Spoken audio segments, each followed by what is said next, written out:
Hello friends, आपका स्वागत है इस चैनल पर। आज हम देख रहे हैं पेडागोजी का पार्ट 21। पार्ट 1 से लेकर पार्ट 20 तक का वीडियो ऑलरेडी अपलोडेड है, प्ले लिस्ट बनी हुई है, उसे आप देख लीजिए। KVS, HTET और सभी तरह के TT एग्जाम और टीचर एग्जाम के लिए बहुत ही महत्वपूर्ण होगा। महत्वपूर्ण प्रश्नों का संकलन है। चैनल को सब्सक्राइब कर लीजिए, बेल आइकन को प्रेस कर लीजिए ताकि नए वीडियो का नोटिफिकेशन आपको मिल जाया करे। सीखना विकास की प्रक्रिया है।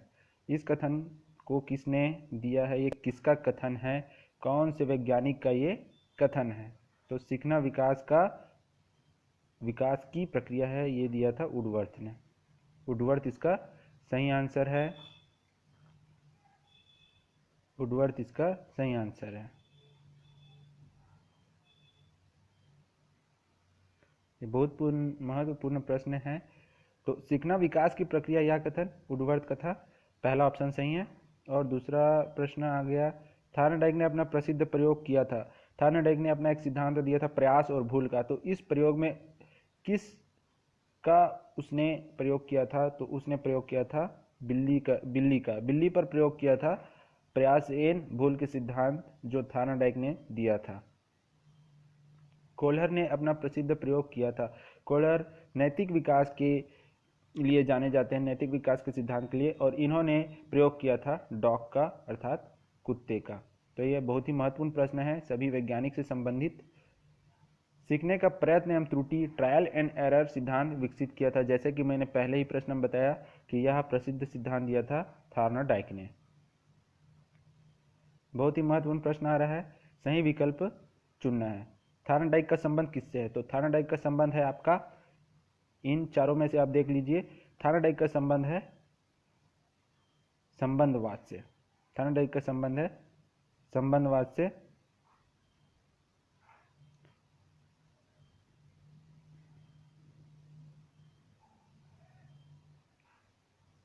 पावलोव का संबंध किससे है?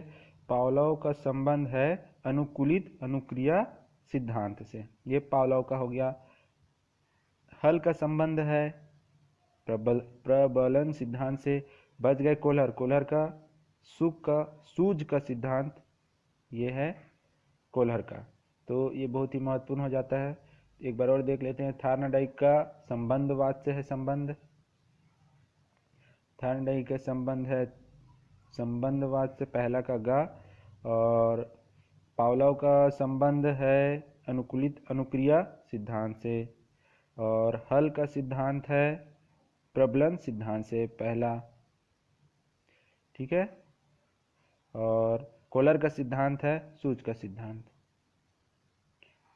आगे देखते हैं। साइकोलॉजी शब्द की उत्पत्ति किस भाषा से हुई है? बहुत ही अच्छा प्रश्न है। इस प्रश्न का उत्तर है यूनानी भाषा से। साइकोलॉजी शब्द का उत्पादन यूनानी भाषा से हुआ है। यूनानी भाषा से साइकोलॉजी शब्द की उत्पत्ति हुई है। किंडरगार्टन किस भाषा का शब्द है? किंडरगार्टन किस भाषा का शब्द है? तो ये है जर्मन भाषा का शब्द, किंडरगार्टन।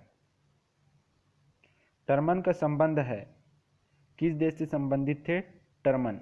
तो टर्मन प्रसिद्ध साइकोलॉजिस्ट थे और वो अमेरिका से संबंधित थे। मोटिवेशन एंड पर्सनालिटी पुस्तक के लेखक हैं।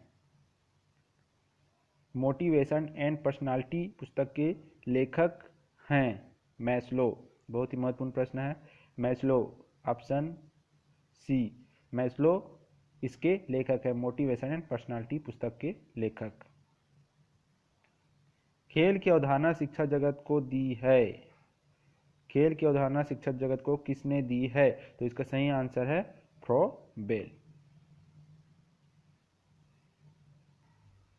आगे देखते हैं, किस आयु में मानव चिंतन में तर्क का आरंभ होता है? तो इसका सही आंसर है बाल्य अवस्था। मानव में अस्थायी दांतों की संख्या है। तो इसका सही आंसर है 20। एडोलेसेंस पुस्तक के लेखक हैं स्टेनले हॉल। ऑप्शन भी सही है। ड्यूको शब्द का अर्थ है, ड्यूको शब्द का अर्थ है बाहर से, ऑप्शन बी। मनोविज्ञान किस प्रकार का विज्ञान है? मनोविज्ञान विधायक विज्ञान है, ऑप्शन सी सही है।